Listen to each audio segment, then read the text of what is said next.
It's a football rivalry to match few others, but here on Inside Out we don't like to take sides. That's why we've come here near Titchfield, exactly halfway along the 16.2 miles that separate Pompey from the Saints. And on Saturday we were right in the middle of it as Hampshire police worked to keep the peace.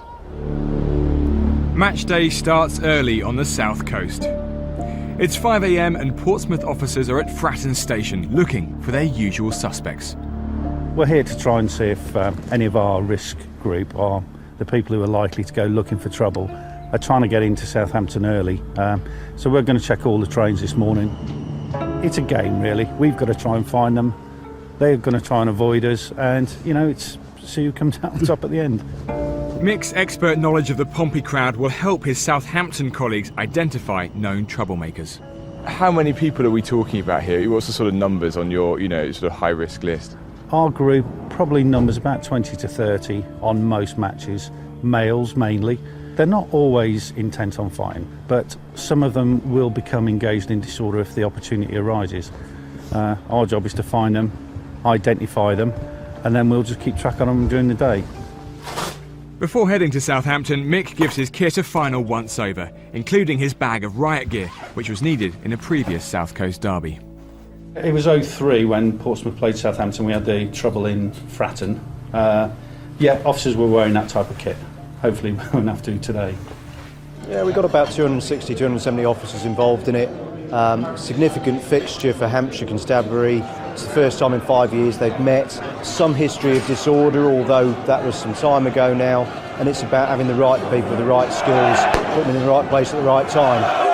An hour and a half before kick-off, and the main army of visiting Portsmouth fans has arrived. The waiting police will try to keep them tightly corralled all the way to the stadium. It's a route which has already been walked by those officers running today's operation. So this is your first construction area. It's potential for use of any of this as weapons if it came to that. It's an easy thing for some of the bricks and debris that's here for those intent on disorder. And it may be, as part of the planning, we put officers close by to this to deter anybody who's got an interest in that sort of thing. The most highly charged area is likely to be a bridge and subway near the ground. This sort of subway we're coming up to is your first sort of chance where groups of fans are likely to meet. If you wanted to sort of taunt and goad people, you'd stand up on the edge here on the top here and just chuck stuff down or whatever. Southampton fans who are sort of generally just going to be coming unescorted just because they'll be living around here will just be walking straight into what will be a sea of Portsmouth fans, and it's just managing that so that the first meeting is, friendly and positive. Meanwhile, Southampton fans are hurried towards the stadium to clear a safe path for Pompey supporters as they're marched through town. We want to pin them down, we want to box them up so they can't go anywhere, and if they do go anywhere, we go with them. And we'll bring them up controlled so they can't just ping off somewhere and start trying to have disorder. So we just keep control of them, really. A lot of fans actually feel quite comforted by that, I imagine. They do, yeah. We've got a lot of decent people who will be in amongst that, and they'll find that as protective as opposed to being too over the top. So jumping over down there. Suddenly, moments before the Portsmouth crowd are due to come through, a group of Southampton lads appear from nowhere, seemingly intent on trouble. The police are forced to act quickly, and Mick reaches for his camera to gather evidence, even though many of them have their faces covered. They're shouting off, they're trying to find other risk supporters to have a fight with. What we'll try and do now is control these. We've not got enough officers here at the moment, but we'll try and box them and keep them together and move them down. We're trying to disperse them by the looks of it, and that's to move them on and not let them gather. They were all Southampton. That's the sort of Southampton youth element we've been Yeah, it about. is, yeah. There's quite a good number of them. They'd be feeling quite confident in those sort of numbers, wouldn't they? Yes, yeah, they'll be feeling quite up for it in that number, and the pack mentality will come out with them, unfortunately. Even the decent people will not think twice about getting involved. So. Come on, you son! Come on, you son! Well, Southampton fans seem fairly well contained, sort of 500 yards that way, and being moved off towards the ground, and that leaves room now for the Portsmouth fans coming up from the station. Out of sight of our camera, Mick spots known troublemakers and wants evidence recorded just in case. Guy with a blue jacket right in front, Henry Lloyd. keep him on box. If he does anything else, we'll have him next, yeah? Simon, this lot here are ours. Just the other side. Grab hold of him, we'll put him in a box. Don't stay there, please. Come here, fella. Come here, and you. Just stay there. They don't even remember why they hate each other, do they? I mean, how does the tribalism work? Well, I think one side's blue, one side's red, and the colours, you know, that I think you'll find a lot of people don't know any of the history at all. They just know that they're supposed to hate Southampton and Southampton are supposed to hate Portsmouth, but they probably don't understand why. As predicted, this narrow section by the bridge near the stadium is where it starts to get really tense. With police and Portsmouth fans surrounded, missiles are thrown and fans try to get at their rivals.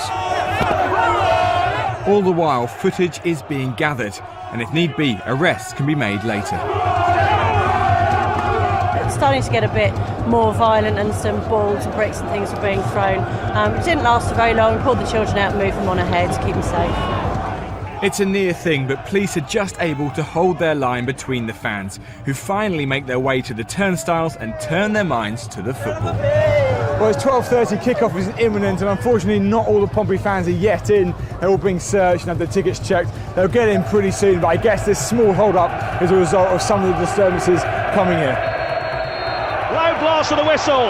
The 36th South Coast derby between Southampton and Portsmouth is underway. For the police, the 90 minutes provide time to make sure all the barriers are in place for when the fans re-emerge.